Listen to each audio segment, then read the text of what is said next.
Às vezes eu fico pensando, como será a vida de Jesus? Será que ele virá vencer ao romper da aurora, ao esconder da luz?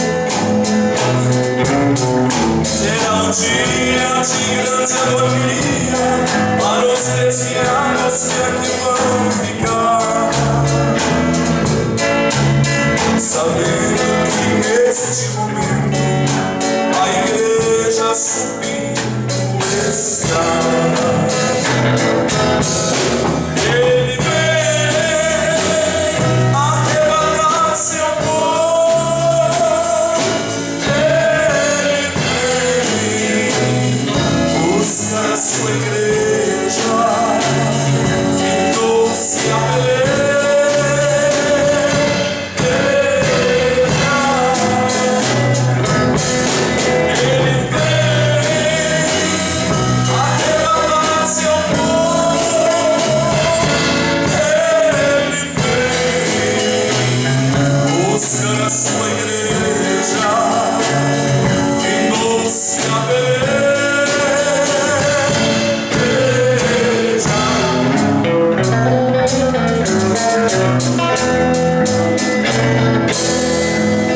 será um dia glorioso para esse povo que está esperando.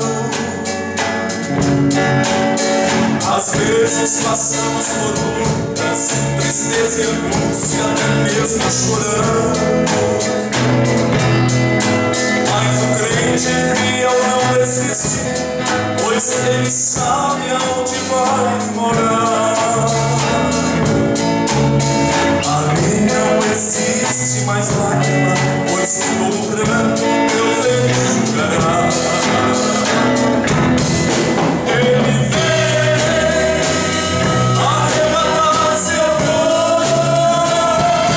Ele vem buscar a sua igreja, findou-se a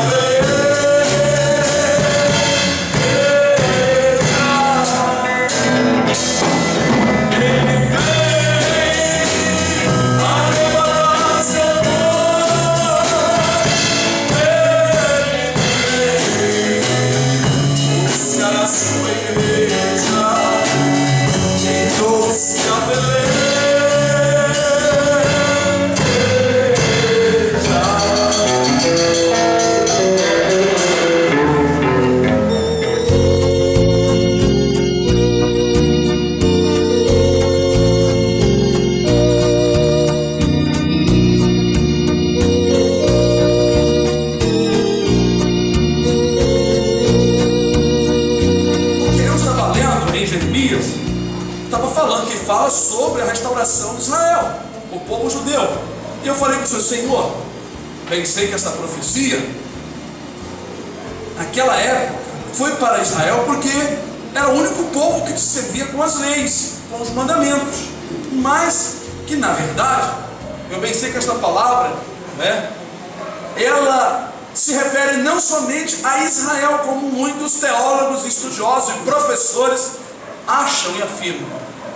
Porque as promessas feitas no Velho Testamento ao povo de Israel, a maioria delas, aquelas que são para o futuro, irá alcançar também todos os gentios, ou seja, todas as nações. Para quem não sabe, quando vocês lerem gentio na Bíblia, está falando das nações. Irá alcançar todas as nações que creem em Jesus. Aleluia.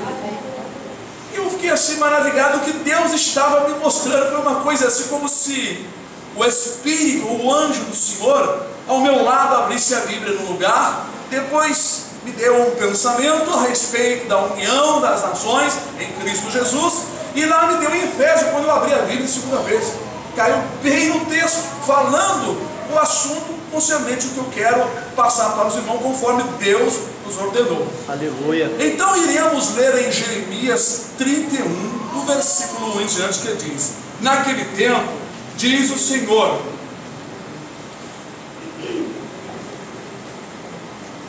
serei o Deus de todas as gerações de Israel, e elas serão o meu povo. Não vou manter vocês em pé, pode sentar, porque eu quero ler e falando dos versículos em versículo, onde Deus nos der a condição. Não sou tão sábio, nem tenho todo o conhecimento das Escrituras, mas aquilo que Deus tem nos dado, isso nós temos falado. A Escritura diz: naquele tempo.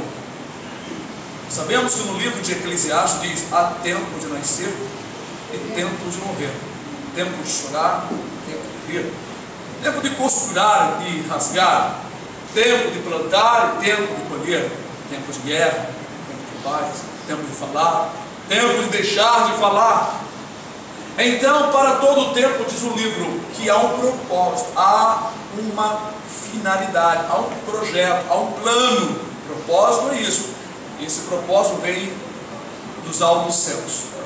Às vezes nós dizemos assim, que nós fazemos tempo, ou não tenho tempo, mas a Escritura diz que há tempo para todas as coisas. Quando Jesus ressuscitou em Atos dos Apóstolos, onde está narrado, e quando Jesus estava ali conduzido, antes um pouquinho dele ser elevado ao céu, os discípulos fizeram uma pergunta: Senhor, restaurará tu neste tempo o reino a Israel? Dará o domínio, em outras palavras, Senhor, tu dará o domínio a Israel? Israel vai dominar, porque eles tinham em mente as profecias que era para Israel. Bom, o Messias chegou, está na hora de dominar, está na hora de reinar. Mas Jesus disse: não vos pertence saber os tempos e as estações que o Pai estabeleceu pelo seu próprio poder. E não é tremendo? Eu gosto muito dessa palavra, porque ela abrange na Bíblia muitos pontos de vista. Não vos pertence saber os tempos e as estações que o Pai estabeleceu pelo seu próprio poder. Somos nós então para presumir no dia de amanhã: amanhã eu vou fazer isso, eu vou fazer aquilo, eu vou lá. Bom, se o Senhor quiser, se for da vontade do Senhor. Então, este tempo que o Senhor fala, naquele tempo serei Deus. Veja bem, diz o Senhor: serei o Deus de todas as gerações de Israel. Aqui neste versículo está falando do tempo do reino milenar, em que o Senhor há de ressuscitar, é claro, antes do arrebatamento.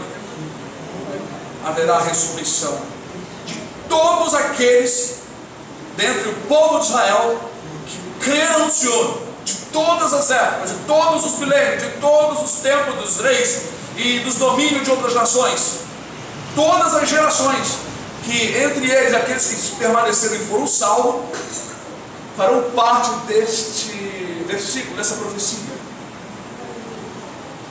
Então, naquele tempo, mas a palavra aqui, será que é aplicada somente à nação de Israel? É claro que na época em que foi profetizado, só Israel servia a Deus corretamente. Os gentios tinham inimizade com o povo de Israel, com Deus, porque não tinham leis. Serviam seus deuses, praticavam coisas horrendas. E todo aquele que não anda segundo as Escrituras está em inimizade com Deus. E o Senhor nos manda pregar para que haja uma reconciliação, como Paulo diz, que o nosso ministério é o ministério da reconciliação. Quando alguém perguntar aqui o ministério da igreja, eu digo: nosso ministério é o ministério da reconciliação. Reconciliai-vos já. É hora de se fazer uma reconciliação. Por quê? O homem longe de Deus, afastado de Deus, ele está em inimizade com o Senhor e com o povo de Deus. Bom, então naquela época, como só a nação de Israel tinha suas leis, tinha os sacerdotes, os levitas, eles eram então o povo em que as palavras e promessas eram para eles.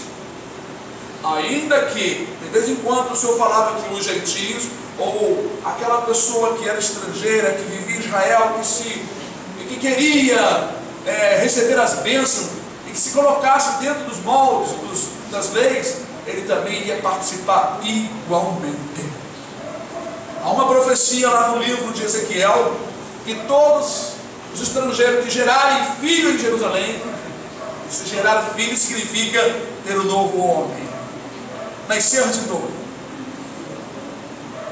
Todo estrangeiro então que gerarem filho em Israel entrarão em herança igualmente. Aleluia. Vamos ver esse versículo antes de prosseguir. Isso é lindo, irmãos. Eu quero que vocês meditem como essa palavra, a fonte está jorrando, hein? Mas já viu a fonte jorrando, eu estou aqui nela. Se vocês não estiverem, eu estou. Aleluia. Oh, glória a Deus. É uma maravilha do Senhor nosso Deus. Aleluia. Ezequiel 47, versículo 22. Aqui fala as divisões das terras, das fronteiras. É uma palavra profética para aquele tempo dos 1000 anos, em que Jesus vai reinar na terra para cumprir todas as profecias, em que Davi vai reinar sobre Israel. E como nós temos falado, Davi simboliza Jesus. As profecias que falam que Davi vai reinar, que o Senhor vai levantar Davi, vai levantar a casa de Davi, é Cristo. Aleluia, é Jesus.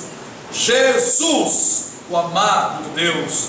Diz aqui, Ezequiel 47, versículo 22. Será, porém, que a sortearei para a vossa herança.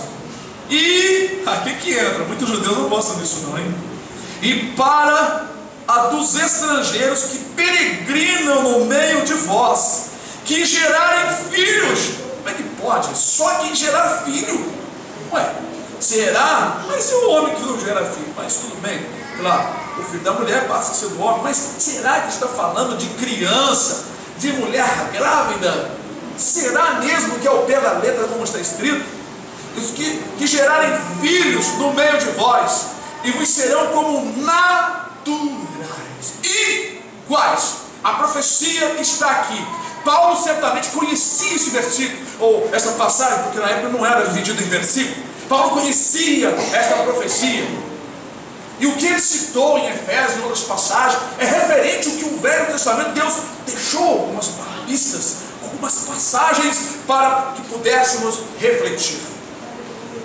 Vão entrar em herança, aleluia, no meio de vós, e vos serão como naturais entre os filhos de Israel, convosco entrarão em herança no meio dos filhos de Israel, e será que na tribo em que peregrinar o estrangeiro, ali lhe dareis a sua herança, diz o Senhor.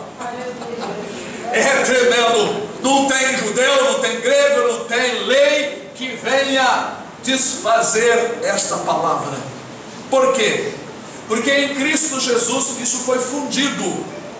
Os dois povos, Deus fundiu um novo povo, uma nova raça, uma raça espiritual, cujo caráter é de Cristo, cuja personalidade é de Jesus. Se não tiver a personalidade do Senhor Jesus, não poderá entrar neste reino. Voltando então para Jeremias 31, irmãos, este versículo de Ezequiel vocês podem até sublinhar, gravá-lo. Isso vai servir talvez para alguns pregadores para muitas coisas.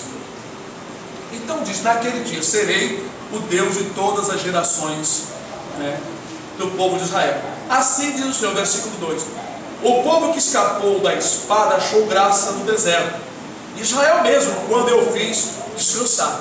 Lembra disso? Quando o Senhor tirou ali, o povo do Egito, e lá no deserto estava a ajuda de Deus, achou graça, porque ali Deus estava operando tudo, não é isso? Há muito que o Senhor me apareceu, versículo 3, dizendo: pois que com amor eterno te amei, também com amorável benignidade te atraí, ainda te edificarei, isso, sereis edificados. ó Virgem de Israel, ainda serás adornada com os teus adufos e sairás com o coro dos que dançam. Deus começa então a relatar aquelas alegrias que havia entre as virgens, entre os jovens, entre os músicos. Ele disse: isso vai acontecer novamente. Eu vou fazer o povo habitar seguramente, sem perturbação de guerra, não haverá rumor de guerra. O povo habitará em paz, como diz também Ezequiel 38, quando o povo estiver habitando em paz no final dos 1000 anos, não é? Em Gog e Magog, ou seja, Satanás será solto da sua prisão, e ali a última guerra, não é? Em que na verdade o inimigo vai se levantar contra os que estiverem seguro, habitando sem muro, mas Deus vai trazer a destruição sobre eles, como está prescrito em Ezequiel 38 e no livro do Apocalipse. Vai vir fogo do céu e vai os consumir. Bom, então aqui me relatando, versículo 5: ainda plantarás vinhas nos montes de Samaria, os plantadores plantarão e gozarão os frutos, porque haverá um dia em que gritarão os vigias sobre o monte de Efraim: levantai-vos e subamos a Sião, ao Senhor nosso Deus. Porque assim diz o Senhor: cantai sobre Jacó com alegria, exultai por causa do chefe da gente, proclamai, cantai louvores, dizei: salva, Senhor, o teu povo, o resto de Israel. Então Deus profetizando o que vai haver, a alegria que vai haver, porque o Senhor vai restaurar a terra voltará a ser como o paraíso do Éden, porém habitada, edificada. Jesus será o rei por 1000 anos. Há um propósito de Deus maravilhoso aqui. Os testemunhas de Jeová acreditam que será aqui um período eterno, um grupo de gente com determinados privilégios ficarão na terra, sobre a superfície da terra, porque eles creem, diz lá em Eclesiastes, que a terra permanece para sempre. Mas a palavra para sempre não significa infinitamente, para sempre até o final dela, claro. E creem que uma parte ou outra parte privilegiada, no caso de 144 mil, tem os livros lá em casa, eles falam claramente: esses 144 mil vão habitar do lado de Deus, vão fazer parte do coral, quer dizer, só tem 144 mil. Então, entre eles, só 144 mil dos mais privilegiados. Enquanto as testemunhas de Jeová existem na face da terra? Milhões, né? Mas isso não está certo, está errado. E muitos testemunhos de Jeová, que já não são mais testemunhos de Jeová, agora já são testemunhos de Jesus, sabem como foram confundidos com esse tipo de doutrina. É uma mensagem completamente fora das Escrituras. Haverá um reinado por 1000 anos. Depois de 1000 anos, Satanás será solto da sua prisão e Deus permitirá ele fazer uma última tentativa. Como eu já expliquei aqui, e muitos na internet filmacei, durante os 1000 anos do reinado de Cristo, os ímpios que ficarem vivos da grande tribulação vão procriar e vão aumentar o número de pessoas sobre a face da terra. Eles vão viverem aqui, porém sendo dominados pelo povo de Deus e por Jesus Cristo. Entre eles não haverá reis, mas somente o povo de Deus é que vai reinar, e haverá reis entre o povo do Senhor e muitos sacerdotes. E Deus vai cumprir toda a Escritura relativa ao período de 1000 anos sobre a terra, porque todas as nações vieram dominando, né? 7 períodos de domínio. Agora terá um milênio que é do Senhor, mas com a terra restaurada. Por isso que Daniel, né, ele contou para o Nabucodonosor que aquela pedra que se tornou um monte é o Senhor que vai reinar sobre a terra. A pedra que veio sobre o pé da estátua e esmiuçou-a, e todas aquelas raízes foram destruídas. E aquela pedra foi crescendo, foi crescendo, foi crescendo, foi crescendo, e se tornou um grande monte. E ali foi dado domínio aos santos do Altíssimo, para que reinassem sobre a terra e sobre as nações. Nós vamos dominar os nossos dominadores. Aleluia.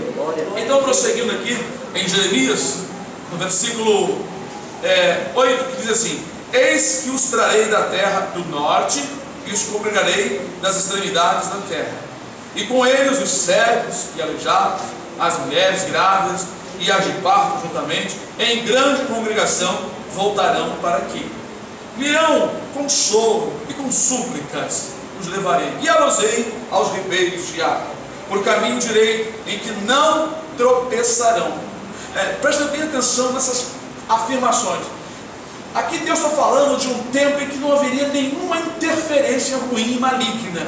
Então, esse restabelecimento de Israel na sua terra não é o cumprimento dessas profecias que muitos afirmam em seminário, internet e televisão por aí.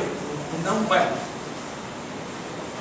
O estabelecimento mesmo que vai acontecer vai ser nos 1000 anos de paz. Os 1000 anos de paz, todas as tribos de Israel que permaneceram fiéis ao Senhor, cada homem e mulher de cada tribo, de cada geração, de cada período, vão ser ressuscitados e virão com Cristo no final da grande tribulação. Cristo vai descer sobre os montes oliveiras, vai aprisionar todos os demônios num cárcere no inferno. Não haverá nenhum demônio aqui reinando com Cristo durante 1000 anos. Isso é mentira, não existe. A terra ficará limpa de demônios. A terra ficará florida, plantada, cultivada. Por isso que Jesus disse assim: olha, já não beberei do fruto desta vide, até que eu beba de novo no reino do meu Pai. Esse reino assentado na mesa com quem? Abraão, Isaac e Jacó. Irmãos, será nos 1000 anos de paz em que haverá o reinado de Cristo. É o reinado milenar de Cristo, aqui sobre a terra, em que os patriarcas estarão juntos e todos aqueles em Cristo Jesus. A terra será transformada no período da grande tribulação devido aos terremotos e devido a muitas coisas que vão acontecer sobre a superfície da terra, né? Bendito seja o nome do Senhor. Veja bem, em que não tropeçarão, porque sou um pai para Israel, e Efraim é o meu primogênito. Ouvi a palavra do Senhor, ó nações, e anunciai nas ilhas de longe, e dizei: aquele que espalhou a Israel o congregará, e o guardará como pastor ao seu rebanho. Nós vemos que foi Deus que espalhou Israel. Deus é que tem espalhado muita gente que não anda segundo o seu conselho. Veja que quando Nabucodonosor destruiu Jerusalém, destruiu o templo, os muros, a cidade dos grandes, quem foi que ficou na cidade? Dos pobres, os mais pobres, ou seja, entre eles aqueles mais tendentes a Deus: Jeremias, Obed-Meleque, Baruque e outros que creram na palavra. Uma minoria. A maioria foram levados para o cativeiro, outros morreram. Então, irmãos, a palavra vai se cumprir. O Senhor Deus, mais uma vez, vai repetir, vai deixar na terra aqueles, na verdade, aceitam a palavra. O resto, eles param. O Senhor Deus, Ele que fez. Agora está dizendo, o Deus que espalhou vai reuni-los novamente. Então nós vemos que foi o Senhor que espalhou, assim como o Senhor entregou na mão de Nabucodonosor a cidade de Israel, de Jerusalém. Aí vem o versículo então 11: porque o Senhor resgatou a Jacó e o livrou da mão dos que eram mais fortes do que ele. Assim que virão e exultarão na altura de Sião, e correrão aos bens do Senhor, ao trigo, e ao mosto, e ao azeite, aos cordeiros e aos bezerros, e a sua alma será como um jardim regado, e nunca mais andarão tristes. Olha outra expressão forte: não tropeçarão, nós lemos. Agora, nunca mais andarão tristes. Vai lá em Jerusalém, ver se não tem um monte de gente triste esperando um outro Messias. Vai lá ver se vocês não encontram idolatria, um monte de pecado no meio de Jerusalém. Vão lá, façam uma leitura. Tem gente lá, judeu, que não sabe nem nada das escrituras sagradas. Os novos, os remanescentes. Então, para que tempo é essa profecia? É para o tempo dos 1000 anos de paz. É para o tempo em que o Senhor vai reinar sobre a terra. Como disse Zacarias, né, e também Enoque, né, a profecia de Enoque, que não está registrada no livro de Gênesis, mas foi citado lá por Judas, né? Deixe também disse Enoque: eis que é vindo o Senhor com milhares dos seus santos. Está lá em Zacarias capítulo 14. Então o que diz a palavra? Assim que virão, versículo 12, exultarão nas alturas de Sião e correrão aos bens do Senhor, ao trigo, ao mosto, ao azeite. Isso quer dizer que haverá tranquilidade nas plantações, nas colheitas, como diz Isaías 65. Não plantarão para que outros colham. Ou seja, eu não vou plantar para que outros roubam. Não edificarão, ou seja, não vão construir uma casa para que outros tomem e habitem. Porque eu crio novos céus e nova terra, e não haverá lembrança das coisas passadas. E tanto gozo que vai haver, as tristezas serão esquecidas para sempre. O reino de Cristo vai começar aqui na terra, porque Deus tem um propósito. Aquilo que ficou pendente na instrução para o povo de Deus, Jesus vai falar tudo, vai ensinar tudo no milênio. Porque a Escritura diz, naquele dia ninguém vai dizer, conheci o Senhor, porque todos me conhecerão, diz o Senhor. Aleluia. Haverá então nos 1000 anos a festa das cabanas, sacrifícios em Jerusalém, o templo ficará aberto de dia e de noite. Os ímpios que restarem no final da grande tribulação serão obrigados a irem a Jerusalém adorar, mesmo que não sejam convertidos e que estejam marcados ou que venham estar marcados com a marca da besta, mesmo sendo perdidos, serão obrigados a adorar. Os ímpios hoje não obrigam a ter documento, a pagar imposto, então eles serão obrigados a ir a Jerusalém. E a Escritura diz que se eles não forem, está lá no livro de Zacarias 14, se eles não forem, Deus fará vir as pragas que veio sobre os cavalos, sobre o Egito, as pragas da seca, sobre aquela nação que não vier. Eles vão ter que vir. Na festa das cabanas, eles vão ter todas as nações, tem que entupir Jerusalém lá. Eles vão ver o que eles perderam, vão ter que participar. E não terão salvação. Serão obrigados, a obrigação. Aí é obrigação mesmo, não tem esse negócio, não é obrigação, não é nada de por graça, que Jesus vai tocar no coração. Eles serão obrigados, olha, a festa está acabando, se a gente não for, a maldição vai vir sobre nós. Aí eu não vou fazer nenhuma, então vai sofrer a maldição. Eles terão que ir. Aí então vem o versículo 13: então a virgem se alegrará na dança, e também os jovens, os mancebos velhos, né? E tornarei o seu pranto em alegria, e os consolarei, e transformarei em regozijo a sua tristeza, e saciarei a alma dos sacerdotes de gordura, e o meu povo se fartará dos meus bens, diz o Senhor. Bendito seja o nome do Senhor. O texto todo fala algumas profecias a respeito de algumas coisas, mas o tema é a restauração naquele dia. Bom, lendo essas partes que nós lemos com os irmãos, deu a parecer que a bênção é só para o povo de Israel. Será mesmo? Nós já lemos então em Ezequiel que todo estrangeiro que gerarem filho em Israel entrarão em herança igualmente. Aleluia. Mas se gerar filho é justamente um crente que nasce de novo, como Paulo citou em Gálatas: eu sinto dores de parto, até que Cristo seja formado em nós. Na verdade, era como se ele que tivesse uma dor da gravidez. Os irmãos estavam grávidos, como se estivessem grávidas. Mas quem estava sentindo a dor era Paulo, porque ele administrou o evangelho para eles. E ele esperava o crescimento daquela plantação, para fazer a colheita, para ver o resultado. Enquanto eles não cresciam, não amadureciam, e eram atacados por judeus que criam em Jesus e mantinham o Velho Testamento, como algumas coisas do Velho Testamento, a circuncisão e outras coisas mais. Não era pecado manter, mas eles ensinavam que se não se circuncidassem, eles não poderiam ser salvos.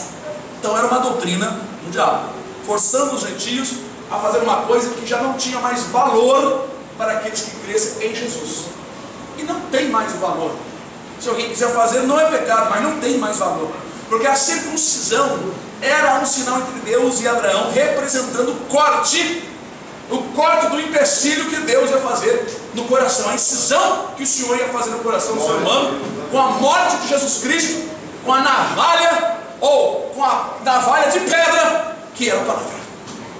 Através do Espírito, Deus ia fazer a incisão, fazer o corte, e a pessoa ia receber a palavra. Esse é o grande sinal. Então, a pessoa que não recebe a palavra do Senhor, ele é incircunciso de coração.